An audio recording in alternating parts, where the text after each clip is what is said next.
আমি জান্নাত পারভীন স্মৃতি, ব্রাহ্মণবাড়িয়া কসবা আখাউড়া নির্বাচনী এলাকা ব্রাহ্মণবাড়িয়া ৪। আমি ২০০০ সাল থেকে এই পর্যন্ত জাতীয়তাবাদী আদর্শে বিশ্বাস করে আমি এখনও দলের সাথে ২৬ বছর এই দলের সাথে সম্পৃক্ত আছি।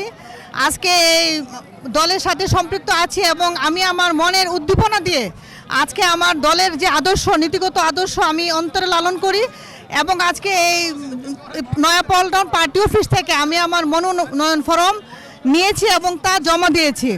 আমি সবার দোয়া কামনা করি এবং বিগত দিনে আমি এই আখাউড়া উপজেলার সাধারণ সম্পাদিকা ছিলাম, এখন বর্তমানে সভানেত্রী আছি এবং উপজেলা পরিষদের জনপ্রতিনিধি ভাইস চেয়ারম্যান ছিলাম এবং পরবর্তীতে আরও ২-৩টি নির্বাচন আমি ওইখান থেকে করেছি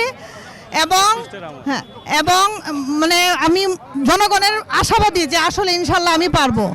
আর আমি ব্রাহ্মণবাড়িয়া ডেমোক্রেসি ইন্টারন্যাশনালে মাস্টার ট্রেনার হিসাবে মহিলা দল থেকে আমি ওইখানে কাজ করতেছি। এখানে ব্রাহ্মণবাড়িয়া জেলার মানে স্থানীয় যে সমস্যাগুলি ওইগুলি নিয়ে আমি আসলে অনেক কাজ করেছি।